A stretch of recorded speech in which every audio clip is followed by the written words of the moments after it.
Intéressons-nous maintenant à la descente de charge proprement dite. Nous allons nous appuyer sur cet exemple simple. Prenons le ton de cette description, de bas en haut. Le plan de l'édifice est de 12 mètres par 5 mètres avec 2 trames de 6 mètres. Pour bien se repérer, les fils sont numérotés par des chiffres 1, 2 et 3 d'une part et les lettres A et B d'autre part. Sur la file 1 et 2, les porteurs sont des poteaux carrés de 30 cm de côté. Sur la file 3, on dispose d'un voile de 30 cm d'épaisseur. Des poutres de 40 cm de haut et de 30 cm de large assurent le franchissement des fils 1 et 2. Une dalle de 30 cm d'épaisseur réalise le plancher en 2 parties de 6 mètres par 5 mètres. Elle porte sur 2 appuis entre les fils 1 et 2 d'une part et entre les fils 2 et 3 d'autre part. Tout le bâtiment est en béton armé de poids volumique gamma égal à 25 kN par mètre cube. Comme les charges se transmettent de haut en bas, il faut commencer les descentes de charge par l'étude de la dalle de plancher qui est au plus haut de l'édifice, puis analyser les éléments de franchissement qui la reprennent. Ici, ce seront les poutres ou le mur. Ensuite, on s'intéressera aux poteaux des fils 1 et 2 et au mur de la file 3. On disposera à ce stade des efforts qui s'exercent sur chacune des fondations. Chaque étape de cette étude permet d'identifier la distribution et l'intensité des forces qui s'appliquent sur chaque élément constructif. Ici, il s'agit de la dalle, des poutres, du mur, des poteaux, des fondations. On pourra ainsi les dimensionner. On commence donc par l'étude de la dalle. D'abord, on fait l'inventaire des charges qu'elle génère. Il y a ces charges de poids propres, les charges d'exploitation liées à l'usage, ainsi que, éventuellement, les charges climatiques. Ce sont toutes des charges surfaciques, exprimées en kN par mètre carré, ce qui veut dire que chaque mètre carré du plancher est sollicité. On peut calculer la charge de poids propre par mètre carré de la dalle de béton armé de 30 cm d'épaisseur. Comme vu en partie 1, on l'obtient en multipliant la masse volumique du béton par l'épaisseur de la dalle.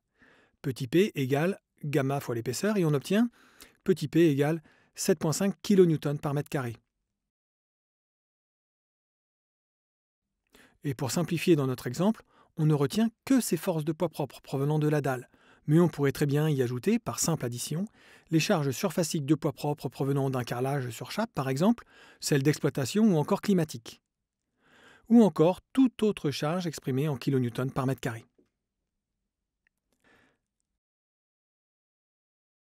Sachant que la dalle est partagée en 2 parties, regardons maintenant sur quels appuis se concentrent les charges de chaque partie. On a les poutres fil 1 et fil 2 et le mur fil 3. Chaque partie de dalle va voir son poids se répartir entre les 2 appuis qui la soutiennent. Ainsi, pour la poutre fil 1, il y a une demi-dalle qui s'applique. Sur le mur fil 3 également, une demi-dalle.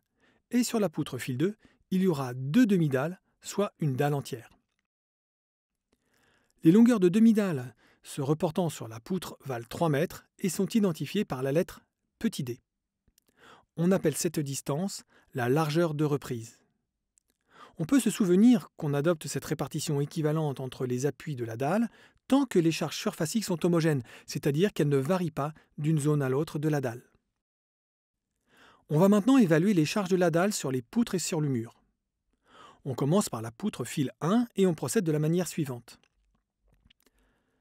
On définit une bande de charge de 1 mètre de large, identifiée ici en orange. Cette surface représente la charge pour 1 mètre de poutre.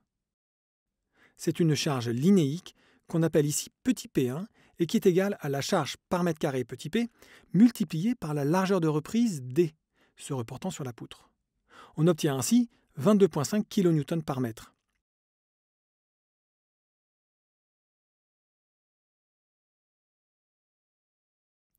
Remarquons que, en prenant soin des unités, la charge linéique est bien en kN par mètre.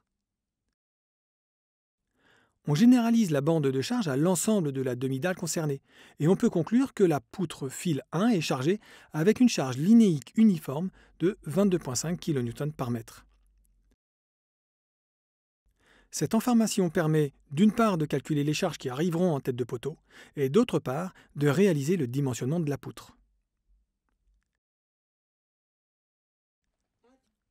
On peut adopter le même raisonnement pour le mur fil 3 qui a également une demi-dalle en chargement. Ainsi, la charge linéique qu'il reprendra en tête sera également de 22,5 kN par mètre. En ce qui concerne la poutre de la file 2, on constate que l'on a deux demi-dalles qui apportent leur charge. La bande de charge voit alors sa longueur doubler avec 3 mètres d'un côté et 3 mètres de l'autre. La longueur de reprise est alors de 6 mètres. Comme précédemment, on peut calculer la charge linéique de la poutre, qu'on appelle ici petit p2, et qui est égale à la charge par mètre carré petit p, multipliée par la largeur de reprise, et ici 2D. On obtient ainsi 45 kN par mètre. La généralisation à l'ensemble de la poutre permet de conclure qu'elle est chargée par une charge linéique uniforme de 45 kN par mètre. À ce stade, nous connaissons précisément les charges qu'amène la dalle sur les poutres et le mur. Poursuivons la descente de charge avec les poutres et on commence par la poutre fil 1. On a bien le chargement de 22,5 kN par mètre qui provient de la descente de charge de la dalle, mais il faut également lui ajouter le poids propre de la poutre. On rappelle ses dimensions, 30 par 40 cm. Nous allons calculer la charge linéique de la poutre, que l'on appellera petit p3. Pour cela, on va calculer le poids d'un mètre de poutre, que nous avons identifié ici en orange. Petit p3 sera alors égal au poids volumique gamma fois la section. On obtient alors P3 égale 3 kN par mètre. Cette charge doit être ajoutée à la charge linéique initiale P1, et la charge linéique globale petit p4 appliquée à la poutre est alors de 25,5 kN par mètre. C'est cette charge qui sera retenue pour le dimensionnement de la poutre à la flexion.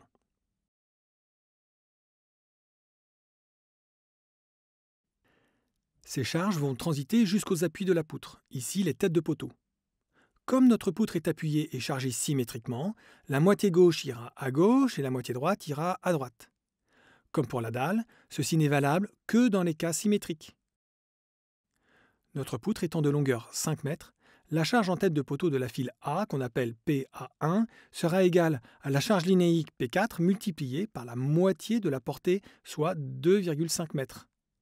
On obtient alors l'effort que génèrent la poutre et la dalle sur la tête de poteau équivaut 63,75 kN.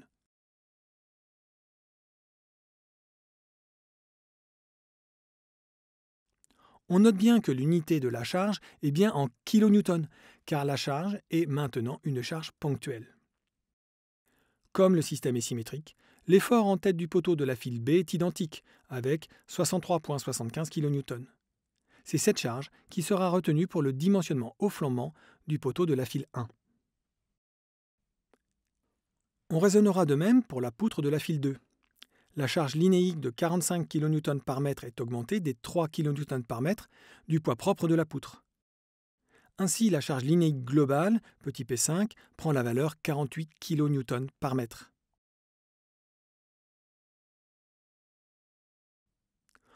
On peut calculer la descente de charge en tête de poteau qu'on appelle PA2 et qui est égale à la charge linéique P5 multipliée par la moitié de la portée, soit 2,50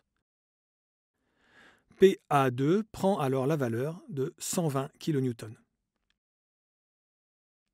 Le système est symétrique, donc l'effort en tête de poteau de la file B est identique avec 120 kN.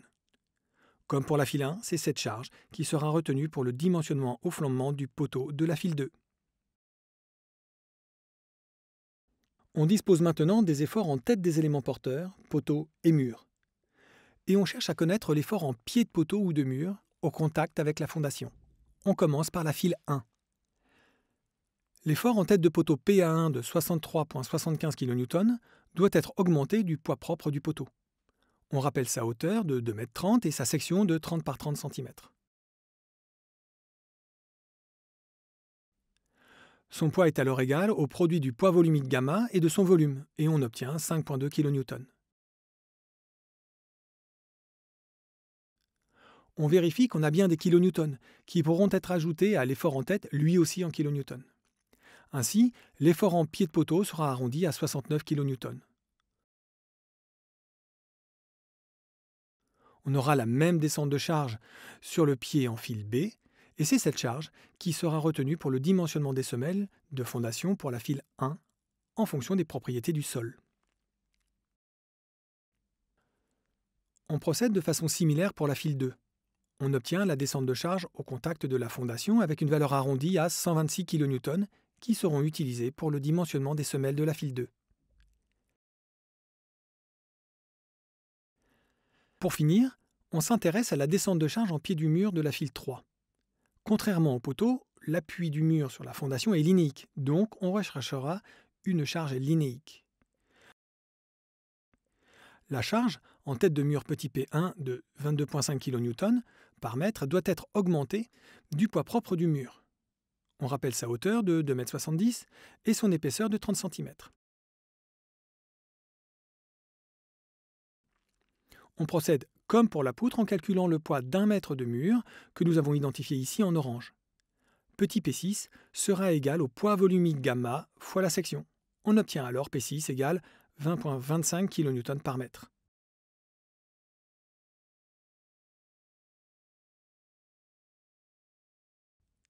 Cette charge doit être ajoutée à la charge linéique initiale P1, et la charge linéique globale appliquée à la fondation est alors arrondie à 43 kN par mètre.